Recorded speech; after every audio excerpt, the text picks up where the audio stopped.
e trazendo muito mais informação para você que está em casa. E a gente continua o nosso giro de repórteres, trazendo de novo aqui a Melissa Araújo para atualizar para a gente nesse momento da CPI e também o que acontece mais hoje aqui na casa. Melissa, bem-vinda novamente. Oi, Julie. Obrigada. Mel. A CPI da violência sexual acabou, né? Já eles concluíram os trabalhos por hoje, mas eu queria falar da outra CPI que também aconteceu aqui na Mel. casa, que é a das quarteirizações. Melissa? Oi? Só informando, então, você está falando do final da CPI, só informando que nós, aqui do Jornal da Rede Alesp, estamos no YouTube e também na TV novamente. Pode prosseguir, Mel. Isso. Então, a CPI das quarteirizações acabou de acabar. Eles ouviram hoje o Procurador-Geral de Justiça, Dr. Mário Luz Sarrubo, e também deliberaram sobre 11 itens. A CPI das quarteirizações tem se debruçado aí sobre os contratos firmados no estado de São Paulo. A gente volta a explicar aqui o que são quarteirizações, porque não é um termo familiar a todas as pessoas, mas é como, assim, uma organização, por exemplo, é contratada pelo estado de São Paulo e essa organização contrata outra empresa. Então, ela quarteiriza o contrato. E aí, os deputados estão investigando sobre vários aspectos. Muitos desses contratos estão na área da saúde, mas não é só na área da saúde que eles estão investigando, eles estão vendo em outras pastas também, porque na educação tem contrato nesse modelo, na cultura, no esporte, nos transportes, então são várias áreas do Estado. Então, por isso, até essa é uma CPI com várias subrelatorias, que os deputados estão divididos aí para que eles consigam fazer uma análise mais criteriosa e mais ampla possível. No finalzinho agora da reunião, os deputados debateram sobre chamar o CRM para prestar esclarecimentos quanto à natureza dos vínculos empregatícios que os médicos possuem nestes contratos.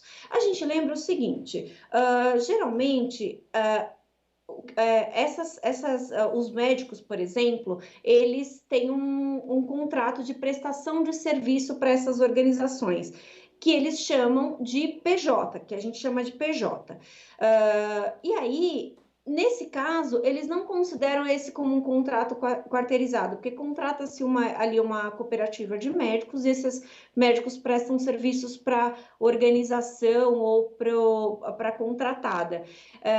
E aí, mas os deputados estão preocupados quais são os vínculos empregatícios, quais são os sistemas de trabalho que esses profissionais estão tendo. Eles estão fazendo uma carga completa, eles estão fazendo uma carga limitada, então eles estão fazendo uma carga a mais do que deveriam. Então, tudo isso eles querem investigar. Muito embora seja uma questão propriamente trabalhista, eles querem também dar uma olhada nessa questão para ver se tem alguma irregularidade. Então, os deputados estão preocupados com todas essas questões. Vou colocar aqui para vocês mais alguns...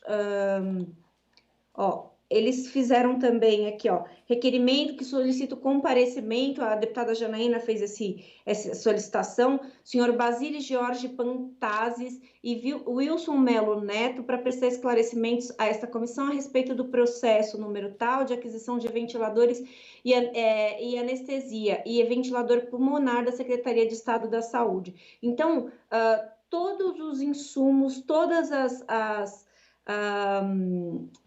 todos os detalhes, veja, esse é um contrato de respirador que a deputada pediu para verificar. Então, eles não estão observando só contratos grandes, contratos menores também estão sendo observados pela CPI, porque todos eles foram feitos aí com dinheiro público, né? Mais tarde a gente tem sessão, a gente tem a ordem do dia aqui na Assembleia, então, assim, a casa está super movimentada, cheio de informações e cheio de coisas acontecendo. Vocês têm alguma dúvida, meninas?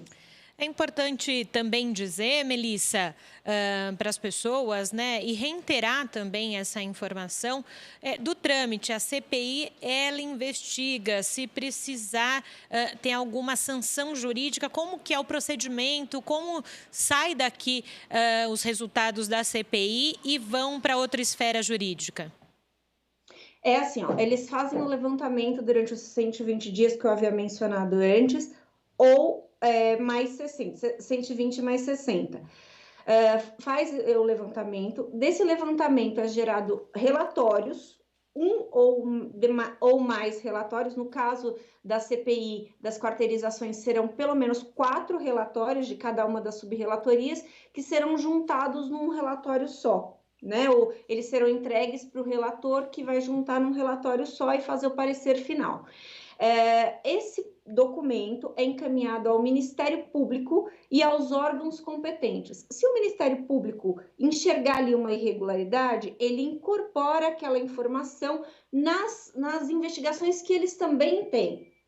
Caso eles não identifiquem nenhuma irregularidade, porque, óbvio, tem organização que está trabalhando bem, tem organização que não está trabalhando bem. Os deputados não têm a intenção de punir quem está fazendo o serviço que foi contratado, não é isso.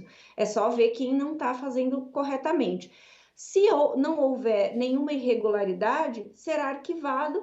Pronto, não tem problema. Mas se houver, será investigado. Então, essas investigações, o que é feito dentro da Assembleia não tem um peso de uma punição. Porém, ele pode ser usado, sim, como um item de uma punição futura, né? Então, ele pode ser usado dentro de uma investigação, sim. Então, o processo de uma CPI é muito importante. Ontem, a deputada Janaína estava no estúdio com a Priscila, e ela comentou algo que me chamou muito a atenção, que é assim: uma CPI, ela faz um requerimento de convite a alguém, certo? E quando ela faz esse requerimento de convite, a pessoa pode dizer: não, eu não vou. Por quê? Porque ela pode não querer produzir provas contra si.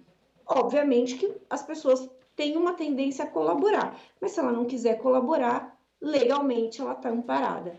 Porém, quando a CPI faz uma convocação, é diferente. Aí uma convocação tem que ser atendida. Então, eu acho bem interessante essa divisão, para que a gente consiga visualizar a amplitude do trabalho de uma comissão parlamentar de inquérito, né? Bem interessante. Perfeito. Essa Melissa Araújo, nossa repórter, sempre muito bem informada sobre as comissões, sobre tudo que acontece aqui no Palácio 9 de Julho. Obrigada, Melissa, pela sua contribuição e para contar para o pessoal que está em casa como funciona o dia a dia aqui do Legislativo. Obrigada, boa tarde a todos. Boa tarde, Melissa.